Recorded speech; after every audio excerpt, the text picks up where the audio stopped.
Welcome back to Boundaries and Boss Moves, where we talk about building a business that works for your life and not the other way around.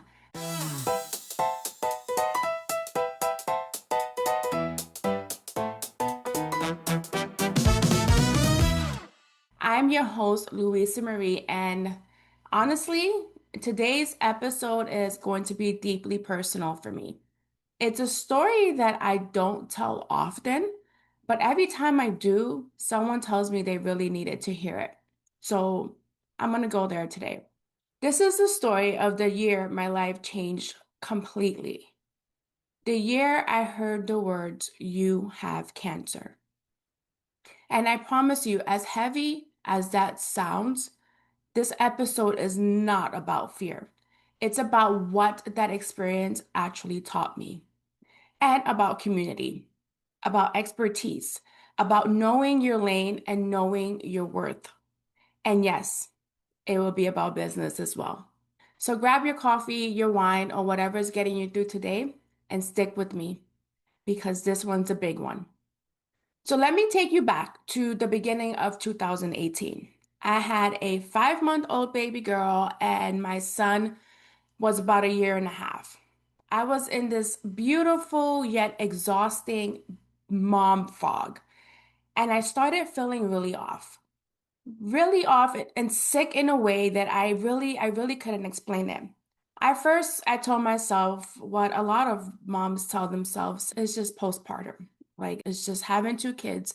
My body's been through it. I've had two C-sections. This is normal. But it kept on getting worse. I became really weak, like bone tired, in a way that no amount of sleep would fix. Then I started struggling with walking and getting up the stairs. My husband would literally help me up the stairs in the evenings. Then came this constant hip and leg pain. And that's when I realized something was clearly wrong.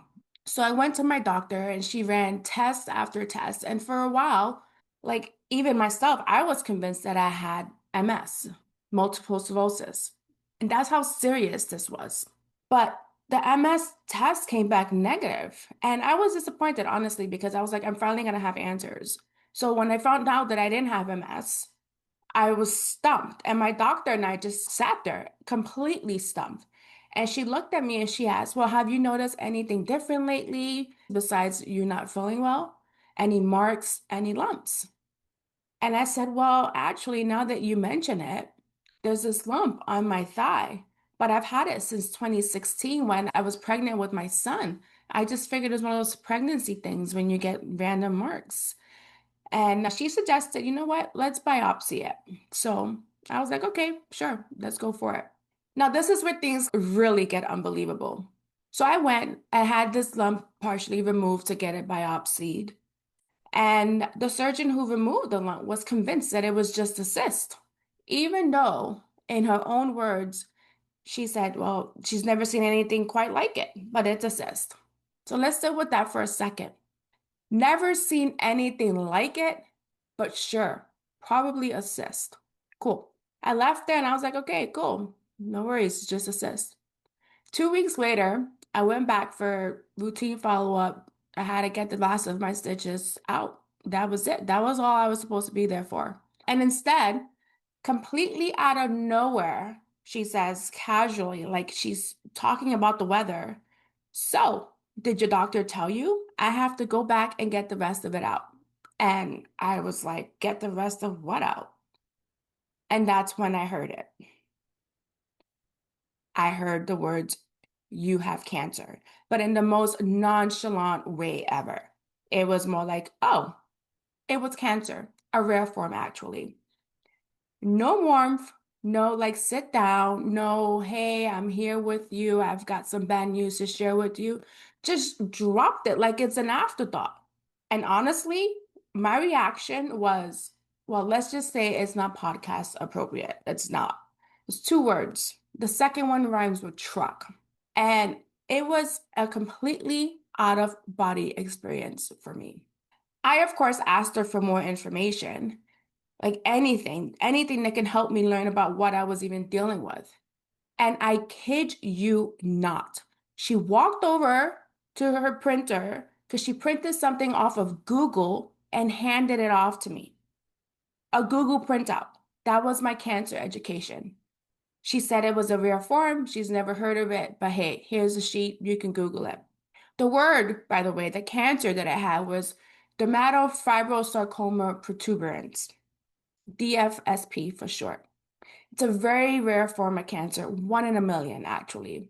And I learned about it for the first time from a piece of paper that a doctor, a professional, printed off the internet. I remember I walked out of that office completely disoriented. And the first thing my brain latched onto wasn't even fear. It was the logistics of it.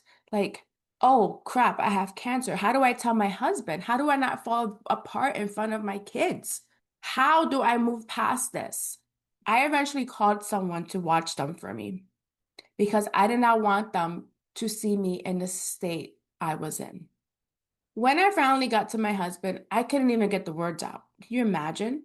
Like, I just handed him the paper and he looked at me and said so calmly, "Oh, you have cancer." And you can hear the shock in his voice, but there was just a calm about him. There's always been a calm about him.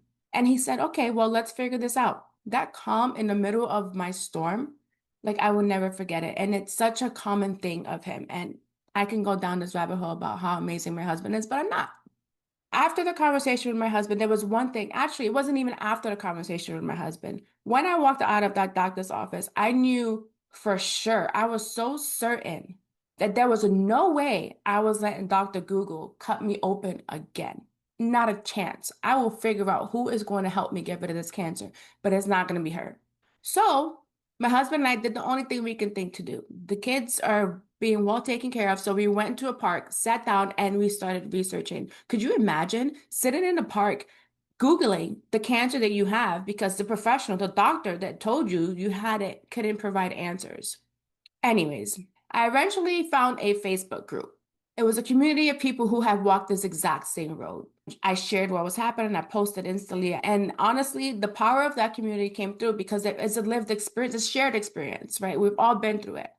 Well, in that group, we've all been through it. These were strangers on the internet, and they showed up for me. They told me what kind of surgery I actually needed. They told me the exact questions I had to ask the doctor. They handed me a roadmap when I had none. When the professional was supposed to hand it to me, the strangers on the internet, the community handed it to me. And I'm still in touch with these people till this day. So, armed with what that community taught me, I went looking for a real specialist, a real professional. And I found one, Dr. Cowan in Vancouver, one of only two surgeons in my entire province who could even perform the surgery that I needed. I had my doctor send a referral, I booked my consultation, and honestly, the difference was night and day. He answered every single question I had. He gave me comfort. For the first time in this whole nightmare, I felt like I was genuinely in good hands because I actually was. He knew what he was doing. I had my consultation on August 8th, and my surgery was booked for August 13th. After months of confusion and fear, once I had the right expert and the right information, everything moved fast. Clarity does that. It's a beautiful thing. Now, you might be thinking, Louisa, like this is a powerful story, but this is the business podcast. Where's the boss moves? What does this have to do with business? And here's the thing. This experience didn't just change my health. It rewired how I think about leadership, expertise, and running a business.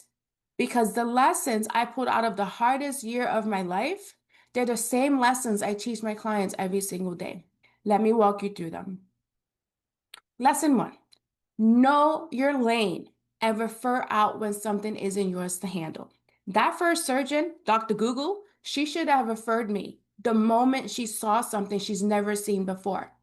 Instead, ego, ignorance, or whatever it was kept her in this lane she had no business being in. And it cost me. It was a hard thing for me to walk out of there and not know what the heck was going on with me. I only know that I have cancer. In the business world, this is everything. A true professional knows the edges of their expertise And they're okay with saying things like, hey, this is in my lane. I'm not sure. I don't know what this is. I've never seen this before. Let me point you to someone who can help you. That is not weakness. That's integrity, and your clients can feel the difference. Lesson two, community will carry you when you can't carry yourself. That Facebook group did for me what no amount of Googling with my husband could ever do.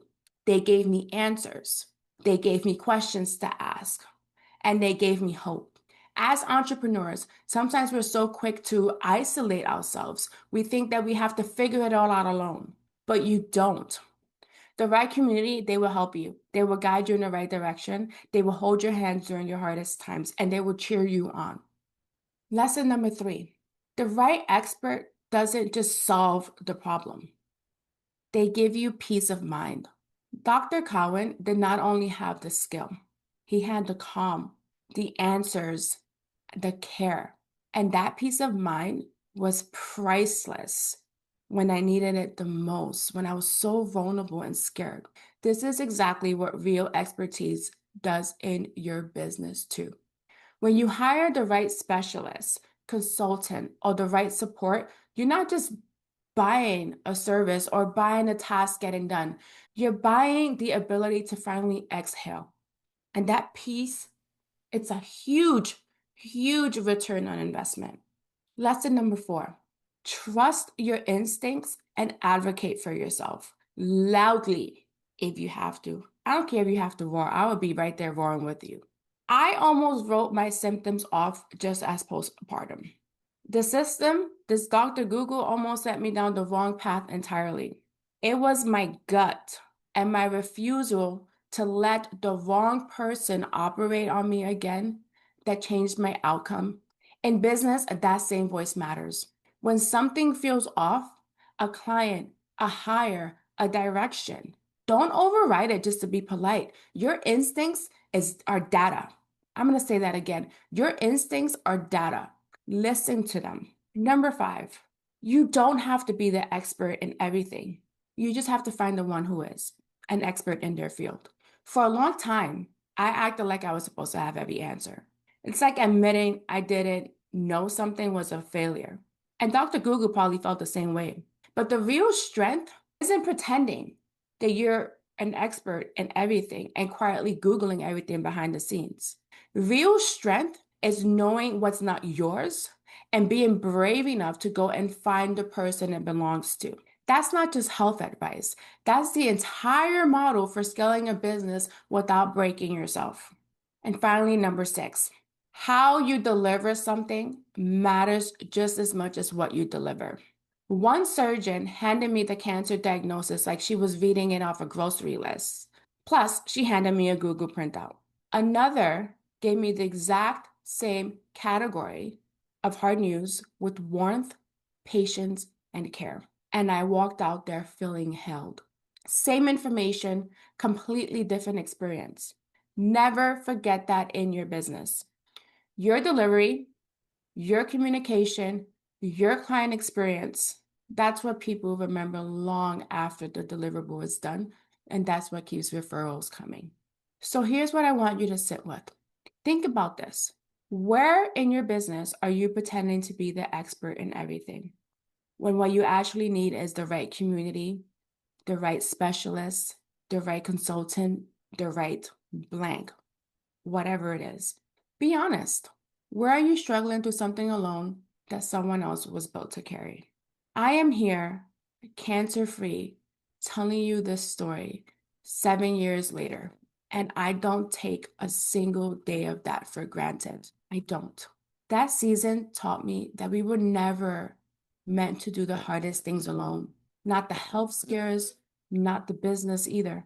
The bravest, smartest, most powerful move you can make isn't pretending that you have it all handled. It's reaching for your community, finding the right experts, trusting your gut, and letting the right people hold you when you need it. That's not just survival, guys. That is leadership. If this episode serves something in you and you're realizing that you've been trying to build your business alone in a corner, Googling your way through decisions that deserve real support, I want you to know that I'm here for you and there's another way. That is the whole heart of my business. It is the same thing that changed everything for me back then.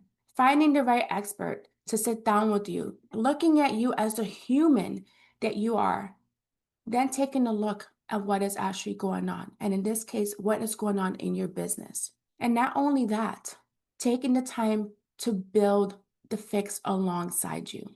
Because you shouldn't have to hand yourself a printout and figure it out alone. No. So if this stirred something in you, if my story struck you, if you just want to have a conversation, I encourage you to book a coffee chat with me. The link is going to be in the show notes, or you can reach out to me on LinkedIn or Instagram. I would love to just have a conversation with you. Thanks for tuning in to Boundaries and Boss Moves. Until next time, take care of your business and take care of yourself. And don't forget, boundaries are boss moves.